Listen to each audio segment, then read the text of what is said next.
Bueno, Mauricio, estaba contando Javier, lo escuchamos, que hay temperaturas muy bajas allá en la frontera.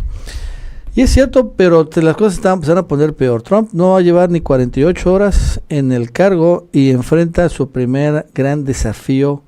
Y es muy curioso, porque alguien que niegue el cambio climático como Trump, está a punto de enfrentar uno de los más grandes desastres de producto del cambio climático. Y es esto, pónmelo ahí, ¿no? Es una tormenta invernal, pero que como lo vemos, está en el Golfo de México, en la parte sur del gobierno, de Estados Unidos. Desde Nuevo Laredo, por Houston, que es la playa, hay incluso alerta de una gravísima tormenta invernal en Nueva Orleans, incluso en Florida. En estos lugares nunca, en particular aquí, Mauricio, por Nueva Orleans, nunca ha nevado. Nunca ha nevado. En Houston todavía ha nevado, pero en Nueva Orleans nunca ha nevado.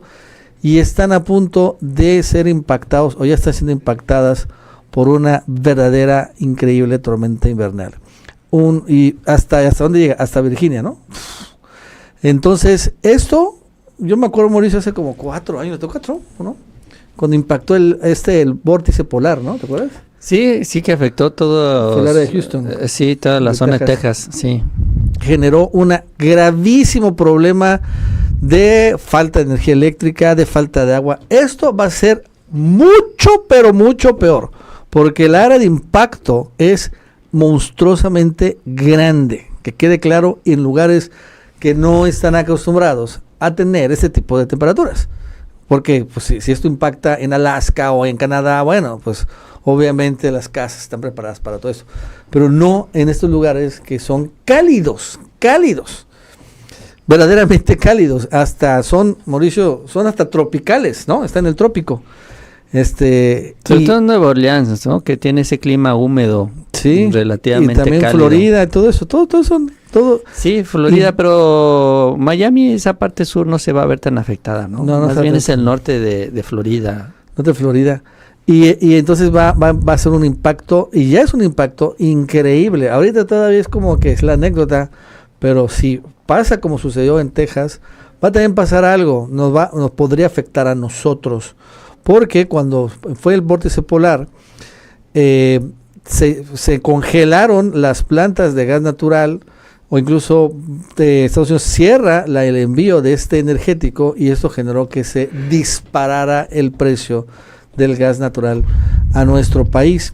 Y bueno, esto también provocó gravísimos problemas, en particular de presupuesto, ¿no? ¿Te acuerdas que subió como 1000% en un día, 2 días? Sí, horrible. Fue una falta de contrato que denunció la CFE después de las gaseras estadounidenses. Yo espero que el gobierno de México, después de esto, ya no está Bartlett en la Comisión Federal de Electricidad, pero están muchos funcionarios que siguen trabajando en la dependencia, que esto se haya tomado como una experiencia y que ahora no nos agarre así de sorpresa, que las coberturas, las protecciones, ¿no?, los proveedores alternativos se hayan platicado, se hayan apalabrado en caso de que se diera esta situación.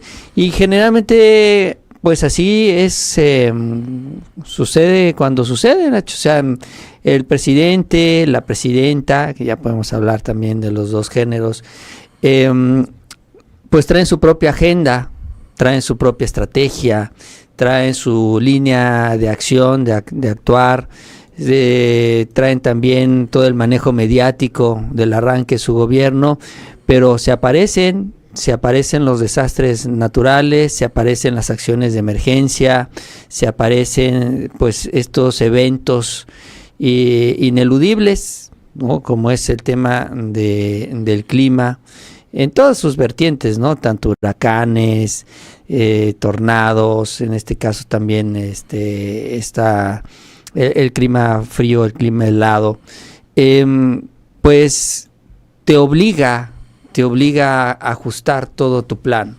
Y en lugar de que la atención ahora se centre en las órdenes ejecutivas, en los aranceles, en los migrantes, en América, en el MAGA y todo esto, ahora se centra en ¿y cómo vas a ayudar a los estadounidenses? Sobre todo porque ahora ya lo de Los Ángeles ya pasó. Ya eso le tocó a Joe Biden y ahí se hicieron bolas también y salieron muchas cosas. Y ahora ya no pueden responsabilizar a Biden, ahora ya no pueden responsabilizar a los demócratas, ahora es responsabilidad de Donald Trump, la reacción también del gobierno federal, la reacción de esta organización allá en Estados Unidos de FEMA, que también tiene que responder en caso de ser necesario. Ya eso le toca a Trump. Y si responde bien, qué bueno, y si no, pues se le van a ir encima, ¿no? Y se van a olvidar de todo lo demás, porque además así son las urgencias. Siempre lo relevante es pues atender las necesidades inmediatas de los ciudadanos afectados. Mira, mucho Nueva Orleans el día de hoy, ve eso, ve esta situación. En un lugar como aquí Villahermosa, donde hay calor y humedad, ¿no? Hasta las palmeras, ¿no? O sea, es increíble esta situación. Es increíble lo que se está padeciendo. Hoy van a estar así las cosas que primero van a parecer muy anecdóticas, ¿no? Y después va a venir la crisis.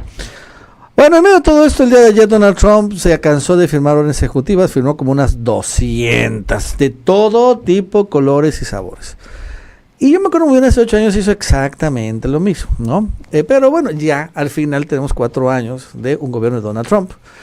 Y fue muy parecido. La clase es que Claudio Sheinbaum también hoy lo comentó, que muchas de las órdenes ejecutivas que por ejemplo, aquí en México hay como que una especie de preocupación, son ejecutivas que ya se habían firmado y estaban en vigor durante el gobierno de Donald Trump, ¿no? El famoso Remain in Mexico o el llamado MPP, también la de la emergencia de la frontera, y hay otras nuevas, por ejemplo, pero la más anecdótica es la del Golfo de América, ¿no? Que ese sí no había firmado, y dice algo interesante Claudio Sheinbaum, que bueno, está bien, que si le quieren llamar ellos Golfo de América a su plataforma continental, ¿no? Que es como que la parte de Estados Unidos que ellos todavía tienen derecho del Golfo a explotar, a hacer de su propia nación. Ok, le pueden llamar como quieran, pero que todo el mundo le vamos a seguir llamando Golfo de México a todo lo demás, incluyendo también, claro, su plataforma continental.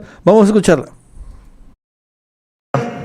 Que en realidad está hacia el final, es el tema del Golfo de México, que sí es importante que se lea lo que dice el decreto.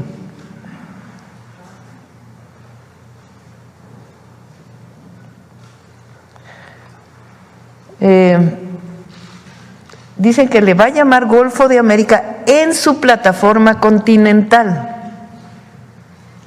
O sea, lo que corresponde a la plataforma continental de Estados Unidos, ellos le llaman Golfo de América. Para nosotros sigue siendo Golfo de México y para el mundo entero sigue siendo Golfo de México.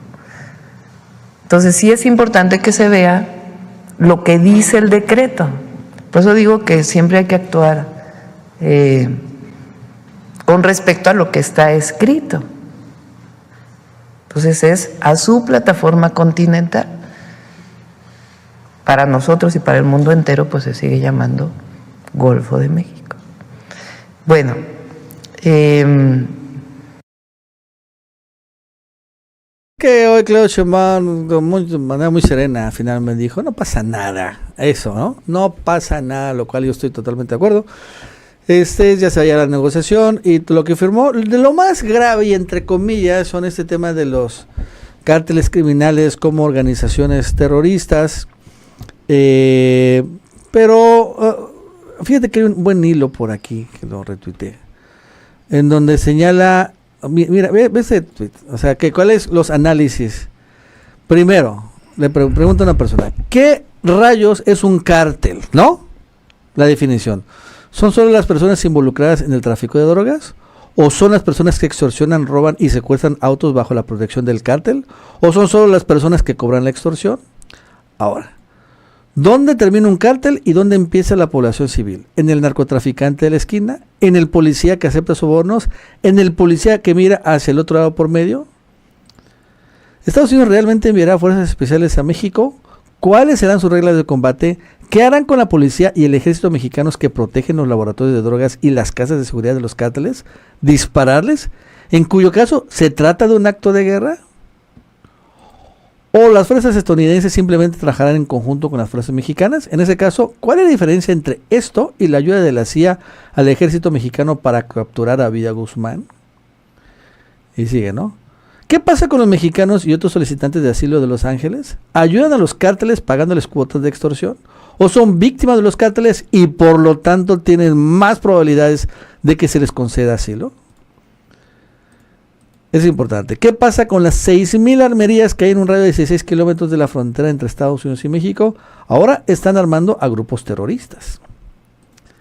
¿Y qué pasa con las empresas estadounidenses que pagan a los cárteles mexicanos el derecho de piso? Ahora están financiando a grupos terroristas. ¿Y qué pasa con los 500,000 migrantes que México detuvo el mes pasado?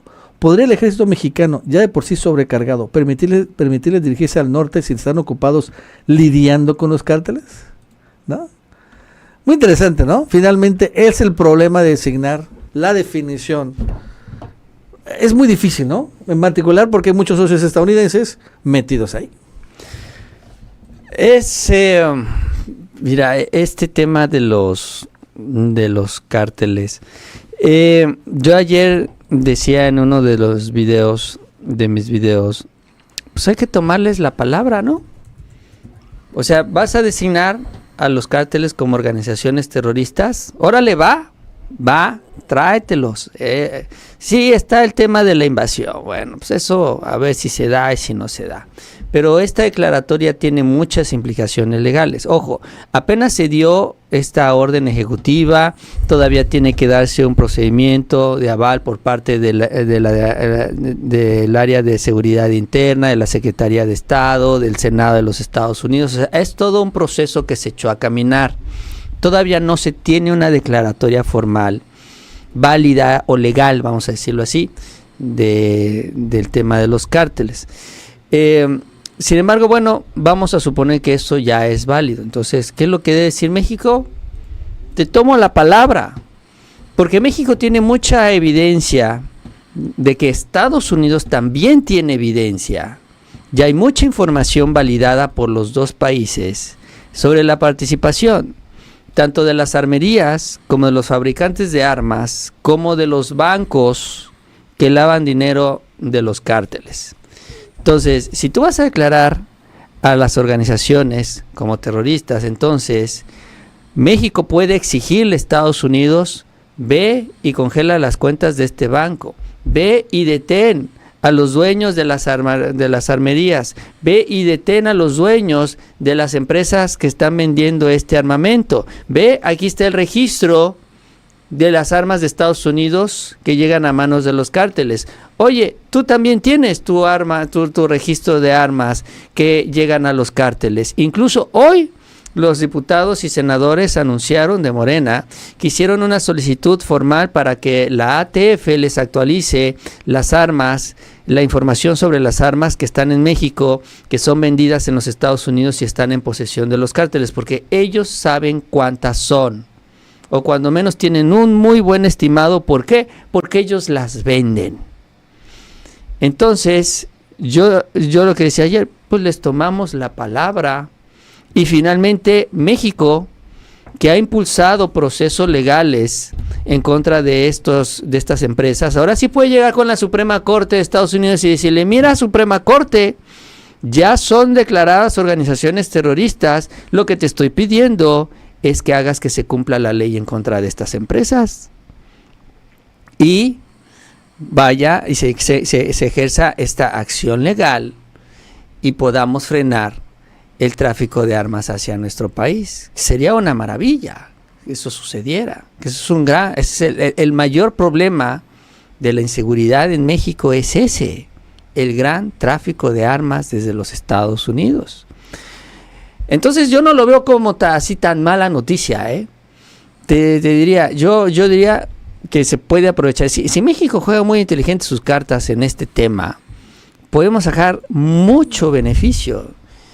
Y quienes están ahí al lado de Donald Trump o atrás de Donald Trump, como la Asociación Nacional de Rifles, se estarán preguntando si esta es la mejor opción que pudo haber presentado con los cárteles, ¿no? Porque los cárteles son los grandes aliados de ellos, los grandes clientes.